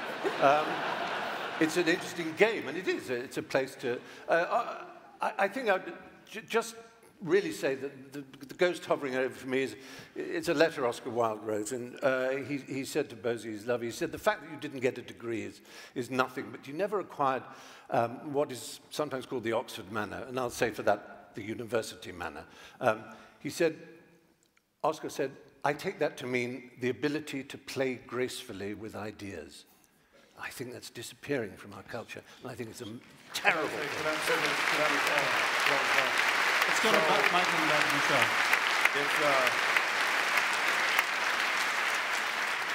It's hard to be the self-deprecating Englishman. It's, You've no idea. But no, I got a pretty good idea here today. But what's interesting, I don't recall, and all of us have studied history, I don't recall these debates about political correctness happening when people who were in power were in absolute power, unquestioned power. Political correctness, right? Let me. Political correctness becomes an issue, and what I mean by that is people who used to have power, who still have power but think they don't, who get challenged on just a little bit of what they have and don't want to share toys in the sandlot of life. So all of a sudden it becomes a kind of exaggerated grievance. Now the things you named, the bullet points and the cisgender and the heteronormativity and the heteropatriarchy and the capitalist resurgence and the insurrection of subjugated knowledges, to give Foucault some more love, or the Derridian deconstruction, all that stuff. The French phase is still going on with the French fries in America. What's interesting is that I didn't hear many complaints of political correctness at the height of the dominance of one group or another. But when Martin Luther King Jr., who argued for group identity as a black person to provide an opportunity for individual black people to come to the fore, they began to make that claim. Oh, now they didn't call it political correctness. You're siding with those who are against free speech. You're siding with those who don't want me as a white person to be recognized in my humanity. And what I mean by political correctness is the kind of politics of ressentiment that are articulated by various holders of power at certain levels, at various levels. That one of the beautiful things about Foucault that I take as opposed to Max Weber is that Foucault said power breaks out everywhere. I would think a person who's critical of political correctness like you would appreciate this, as opposed to Max Weber, who said power is over there in a hierarchical structure where subordination is the demand. Foucault said no, power breaks out even among people who are disempowered. So you can hurt somebody in your own community. What's more politically incorrect than a black Baptist preacher identifying with a first-century Palestinian Jew and still loving atheists? What's more politically incorrect than a black intellectual going on Bill Maher and defending his ability to continue to have his show despite using the N-word? I, sir, believe in a politically incorrect version. When I go as a black Baptist preacher to chastise my fellow believers about their homophobia, that goes over like a brick cloud. When I come into arenas like this, I understand that my back is up against the wall. But I think... Come and sit over here. I want to sit on your lap. I want to sit on your lap in a while. But what I'm saying to you... But don't get excited. But what I'm saying to you... Don't flatter yourself. Oh, well, that's all right. I see how you've been looking at me. So what's interesting is that when we look at the way in which we as societies, in a free Canadian society and a free American society, when I look at what is seen as political correctness, it to me has been a mass of jumble that has been carved together out of the politics of resentment that powers once held no longer are held. Freedoms once exercised absolutely must now be shared. So I am in agreement with both of my gentlemen to my right who believe that political correctness has been a scourge, but not necessarily the way you think so. I think it's been a scourge because those who have been the deployers of power and the beneficiaries of privilege have failed to recognize their particular way. And at the end of the day, I think that those of us who are free citizens of this country and of America should figure out ways to respect the humanity of the other, to respect the individual existence of the other, but also respect the fact that there have been barriers placed upon particular groups that have prevented them from flourishing. That's all I mean by political correctness. Well said. I'm going to give, before we go to closing statements, the final words on this topic to Michelle and then you, Jordan. So I think part of the frustration here is that I think that both of you have radically different ideas of what we're talking about when we talk about political correctness. It seems to me that you're talking about politically correctness. You mean this kind of feeling of anxiety that a lot of people feel because we all live now in this terrible crowdsourced panopticon when you worry that any stray phrase that you use will be, any stray phrase you utter might be used to defame you, right? And I think that a lot of people feel that anxiety. I disagree that that is something that is being solely kind of perpetrated against, you know, insouciant kind of Oscar Wildean figures by a censorious left-wing horde, because it's coming from all directions, right? This phenomenon, which sucks, is all over the place. I mean, I get it when I write something critical of the way that the IDF behaved in Gaza. You know, it's coming at everyone, and I think that there's a way in which when it comes at a certain sort of figure and there's a certain set of complaints, and you feel unjustly criticized and you feel silenced, which again I think is really different than being silenced. You call it political correctness, and I would like the culture also to be more, you know, freewheeling. I think one solution, you know, you're not going to kind of get the left to I don't know, they can't kind of put an end to this because it is much more of a mob social media phenomenon than it is kind of some diktat coming up from on high. And so really the only way to break through it is to say what you say that you're afraid to say, right? I mean, that's the only way to sort of pop this bubble or kind of end this anxiety, or at least diffuse it a little bit. Whereas, again, what I hear Mr. Peterson talking about as political correctness is something much more broad and much more much more fundamental to social change. And you're talking about, you know, you want me to define, or one of us to talk about when the left goes too far. And if I'm, you know, I certainly don't want to be a woman putting words in your mouth, but if I hear you correctly, what you're saying is that you want me to kind of renounce Marxist categories, or to... It's up to you. Well, I just want you to do it. I want you to define when the left goes too far. You can do it any way you want. Like I said, I think that the left goes too far when it is violent or censorious, when it tries to shut people down or no platform them, or when it acts violently. I'm not sure what you expect Something beyond deeper. that. Something deeper, how? Yeah. Well, I'd like you to contend with the set of left-wing ideas that produced all the left-wing pathologies of the 20th century, and to define how you think standard left-wing thinking, which has a valuable place, goes too far, since it obviously does. Has the right gone too far? Has the right gone too far? Of course the right has gone too far. Tell us how. Well, how about Auschwitz? I mean... Well, I was talking about 20th century politics. What else? More recently, what has gone wrong with the right? Look, I don't like identity politics players at all. I don't care whether they're on the left or the right. I've been lecturing about right-wing extremism for 30 years. I'm no fan of the right, despite the fact that the left would like to paint me that way because it's more convenient for them. How has the right gone too far recently? Well, where? It's threatening to go too far in identitarian Europe, that's for sure. It's gone too far in Charlottesville. It went too far in Norway. Like, how long a list do you want? And why am I required to produce that? To show you that I don't like the identitarian right? I just thought I'd ask you. I was actually asking you a question. So your assumption is somehow that I must be on the side of the right. It's like, look, the right hasn't occupied the humanities and the social sciences. It's as simple as that for me. If they had, I'd be objecting to them. Say that again, I didn't hear that. The right has not occupied the social sciences and the humanities. And the left clearly has. The statistical evidence for that is overwhelming. Sir, what about IQ testing in terms of genetic inheritance? Sorry, we're here to talk about political correctness, and we've done a damn poor job of it. I see. I gave you an example. Okay, now you can't answer it. Let's all then redeem ourselves with our closing statements. I'm going to put 3 minutes on the clock. We're going to go in the reverse order of the opening. So, Stephen, you're up first. Oh, lordy, lordy. Yes, up. There we are. I'll hide behind the lectern in that case. Well, I've been fascinated by this conversation. There's been an enormous clash of cultures in in the conversation we've had, you know, classic, if I can call it, huckstering snake oil pulpit talk, which is,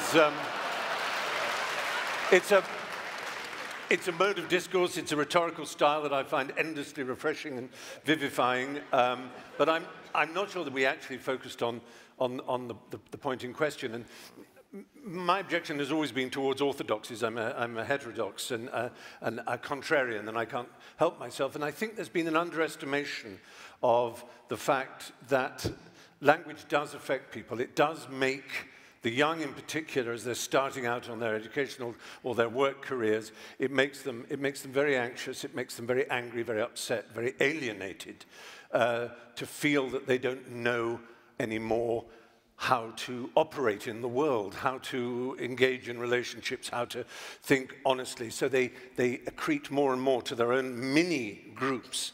And I think that's dangerous and unhappy for society. I think it's reflected in a paucity of cinema and literature and art, and the culture generally is that there's a fear that's pervading it. And while people can talk to academia and say, you should come and see our lessons, our lectures are open and free and ideas are exchanged, I'm sure that's true. I'm sure it's true, but I don't think we should underestimate how much this feeling is prevalent in the culture of this strange paradox that the liberals are illiberal in their demand for liberality. They are exclusive in their demand for inclusivity. They are homogeneous in their demand for heterogeneity. They are somehow undiverse in their call for diversity. You can be diverse but not diverse in your opinions and in your language and in your behavior. And that's a terrible pity. So I would say that I'm sorry that it got a bit heated in places, because I was hoping it wouldn't. I was hoping it would be a shining example of how people of all different kinds of political outlooks can speak with humor and wit and a lightness of touch. As G.K. Chesterton said, angels can fly because they take themselves lightly. And I think it's very important for us, who are privileged, all four of us, privileged to be here, to be asked to be here, to take ourselves a little bit more lightly, not to be too earnest, too pompous, too serious, and not to be too certain. It's a time, I think, for really engaging, emotionally fulfilling, passionate, and positive doubt. That's what I would urge. Thank you.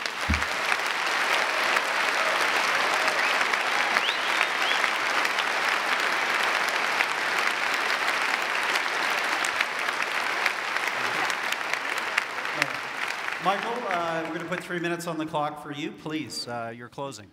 Thank you so much for that compliment, Brother Fry. I'm used to not exclusively white men who see black intelligence articulated at a certain level feeling a kind of condescension.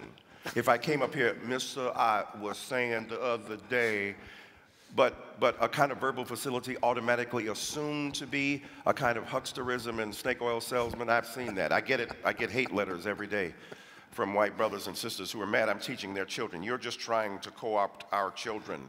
You're trying to corrupt them. Yes, I'm trying to corrupt them so they will be uncorrupted by the corruptibility that they've inherited from a society that refuses to see all people as human beings. The death threats I have received constantly for simply trying to speak my mind, it's not about a politically correct society that is open-minded and that has some consternation about my ability to speak. I'm getting real live. You want empirical death threats that talk about killing me, setting up to hurt me and harm me, simply because I choose to speak my mind. I agree with my confreres and my compatriots that we should argue against the vicious limitation and recursions against speech. I believe that everybody has the right to be able to articulate themselves, and the enormous privilege we have to come to a spot in a space like this means that we have that privilege and we should be responsible for it. No matter where we go from here, me and Brother Peterson will go to a Black Baptist church. I'm going to hold him to that. He said it on national TV. We're going to go to a Black Baptist church and have an enlightening conversation about the need for us to engage in not only reciprocal and mutual edification, but criticism, even hard and tough criticism, but in a way that speaks to the needs and interests of those who don't usually get on TV, whose voices are not usually amplified, whose ideas are not usually taken seriously. And when they get to the upper echelons of the ability of a society to express themselves, they are equally subject to vicious recrimination and hurtful resistance. There's an old story about the pig and the pig and the chicken going down the street and said, let's have breakfast. The chicken just has to give up an egg. The pig has to give up his ass in order to make breakfast. We have often been the pigs giving up our asses to make breakfast. Let's start sharing them asses with everybody else. Thank you.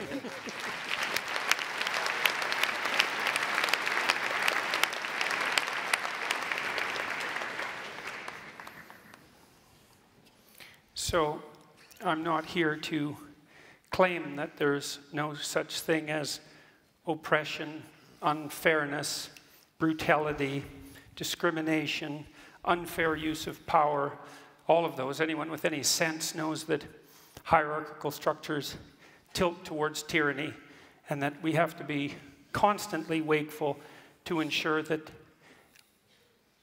all they are isn't power and tyranny. It's interesting to hear Foucault referred to. It's unfortunate, but it's interesting. You know, because Foucault, like his French intellectual confreres, essentially believed that the only basis upon which hierarchies were established is power. And that's part of this pernicious politically correct doctrine that I've been speaking about. When a hierarchy becomes corrupt, then the only way to ascend it is to exercise power. That's essentially the definition of a tyranny.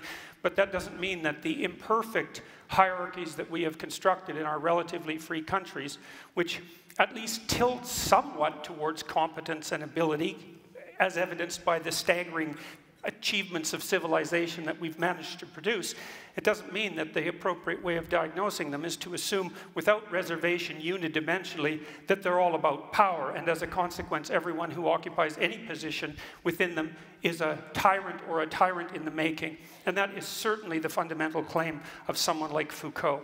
And it's part and parcel of this, what would you call it, this ideological catastrophe that's political correctness. I'm not here to argue against progress. I'm not here to argue against equality of opportunity. Anyone with any sense understands that even if you're selfish, you're best served by allowing yourself access to the multiplicitous talents of everyone and to discriminate against them for arbitrary reasons unrelated to their competences. It's abhorrent. That has nothing to do with the issue at hand. It isn't that good things haven't happened in the past and should continue to happen. That's not the point. The point is the point my compatriot Fry made, which is, well, we can agree on the catastrophe and we can agree on the historic inequity, but there's no way I'm going to agree that political correctness is the way to address any of that, and there's plenty of evidence to the contrary, some of which I would say was displayed quite clearly tonight.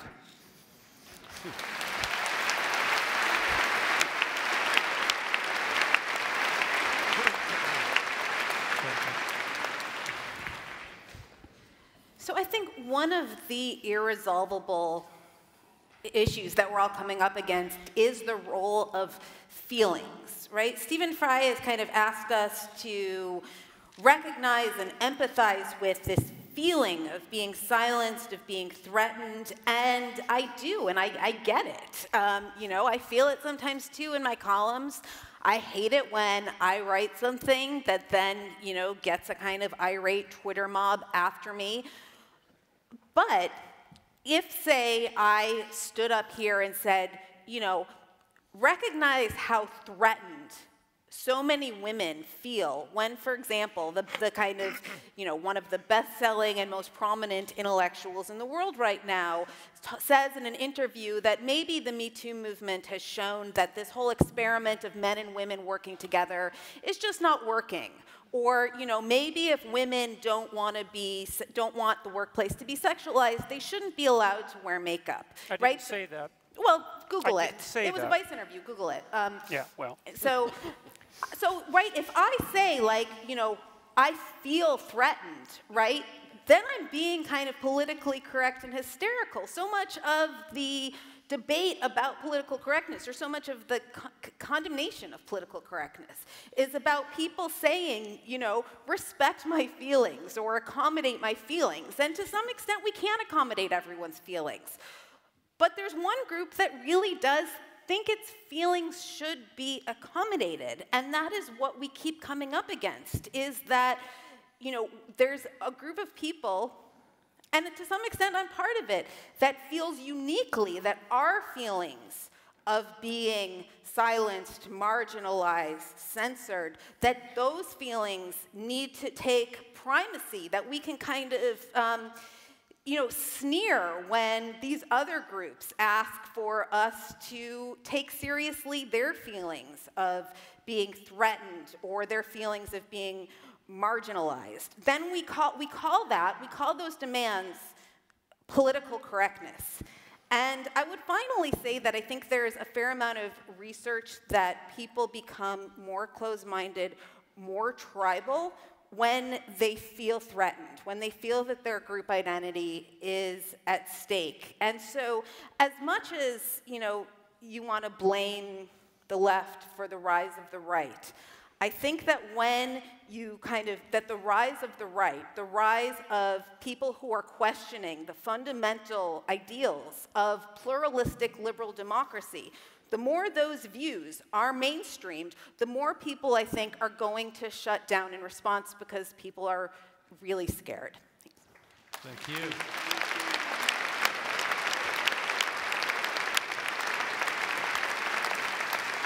Well, first of all, I think on behalf of all the debaters, I think we want to thank the audience. You were engaged, you were mostly civil, and not so civil in ways I think that we enjoyed. So I think on behalf of the debaters, everybody, thank you, audience. This was a challenging topic, and you did a great job.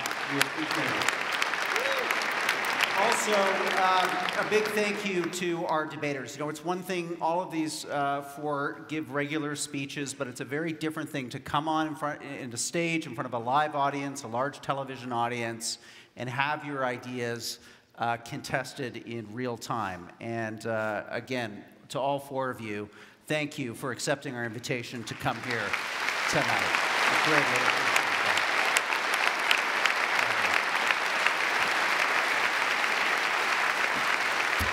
So, a few final notes. First, thank you to the Aurea Foundation, the Munk family, for once again convening us here at Roy Thompson Hall. We're going to do it all again this coming autumn. All of you have a ballot here in the hall. You can vote on your way out. We'll have those results for you just probably after 9:15.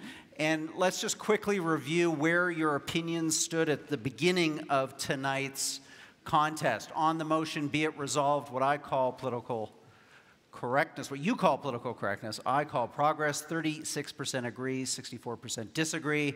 And again, we saw a large percentage of you willing to change your mind, 87%. So let's see how tonight's cut and thrust affected your voting here. You've got your ballots. And again, to those of you who are watching online, we are going to have all these results for you on our social media feeds around 9:15. So enjoy the long weekend. Happy Victoria Day, everyone. Thanks for coming out to the Munk Debates. Thank you, Stephen.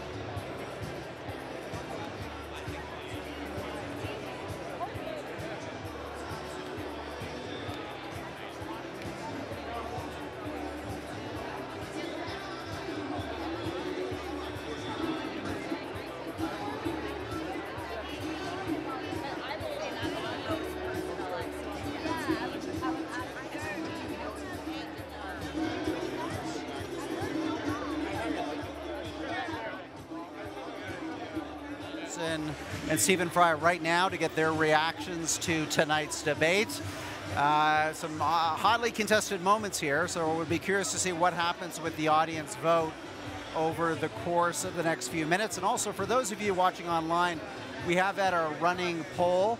That poll, again, was www.monkdebates.com/vote. So go there, check out, see how each of these debaters did in terms of their opening statements, their rebuttals, the moderated section, and the closing statements. Did we see any changes there? So again, we're going to go right now to Stephen Fry and Jordan Peterson, get their thoughts on how the evening played out.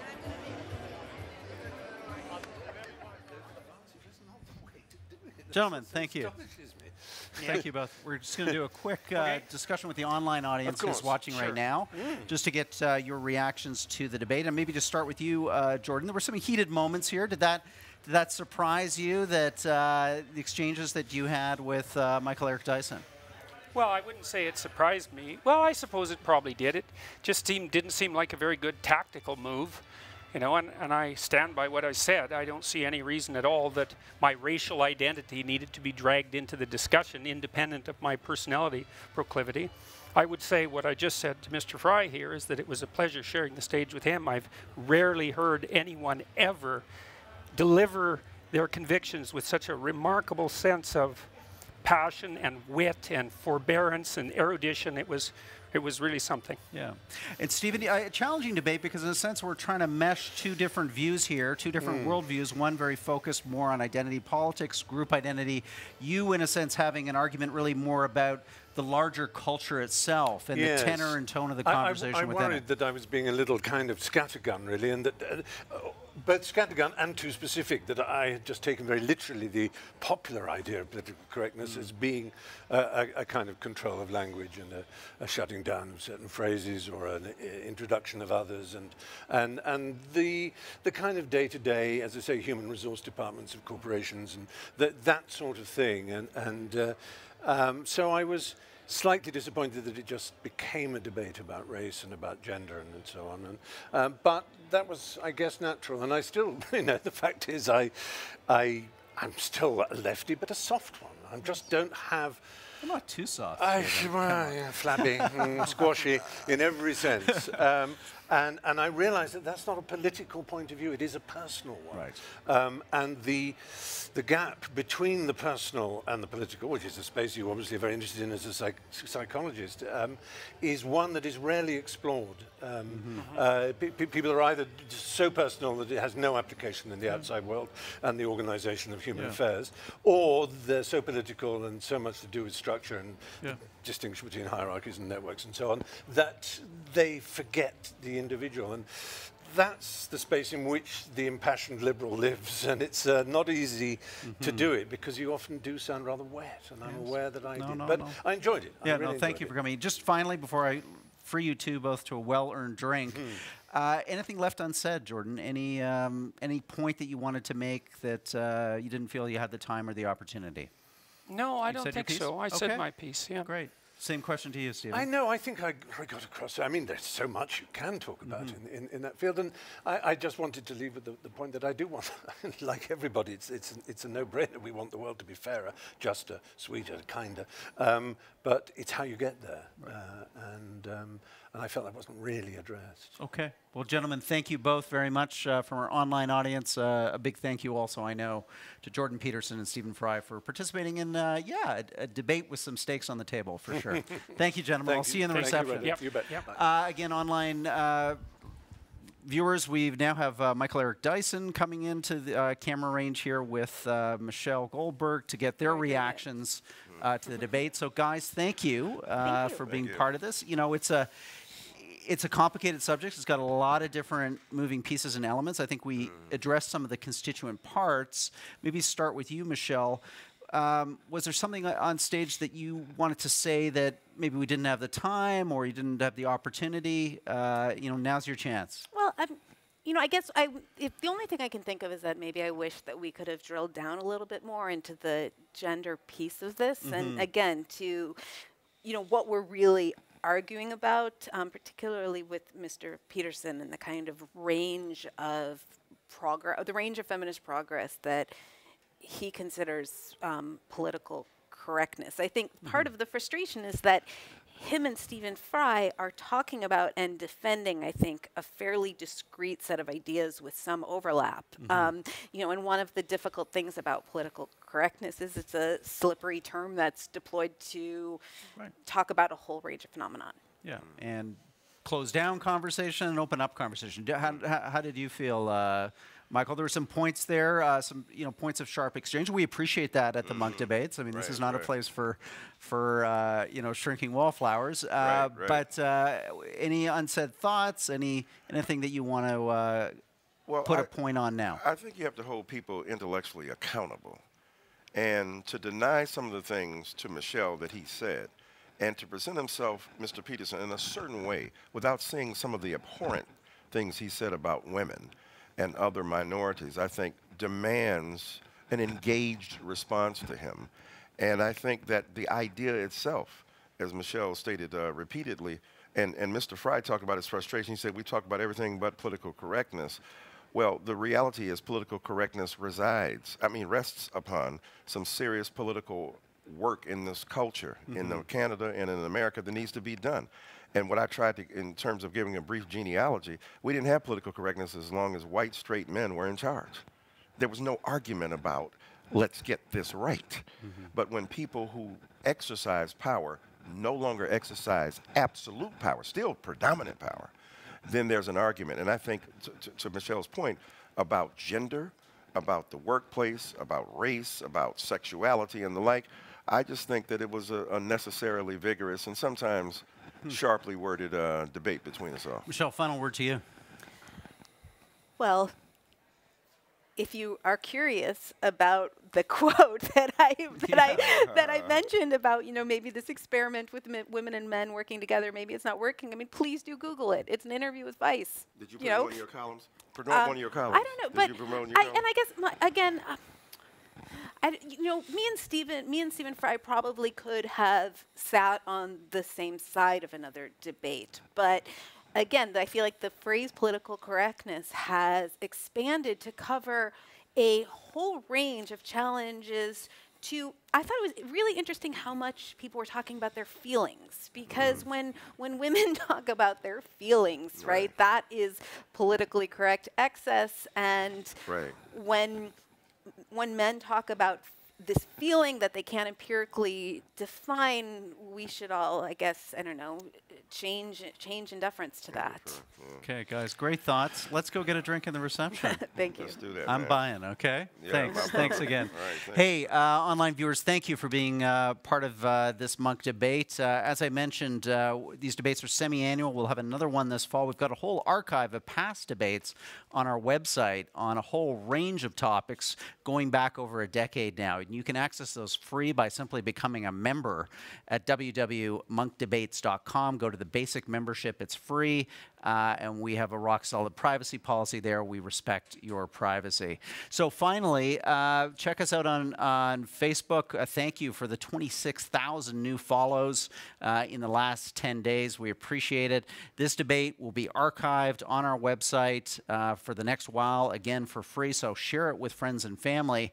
I'm Rudyard Griffiths from downtown Toronto, Canada, at the Munk Debate on Political Correctness. See you again in the autumn. Take care. Good night.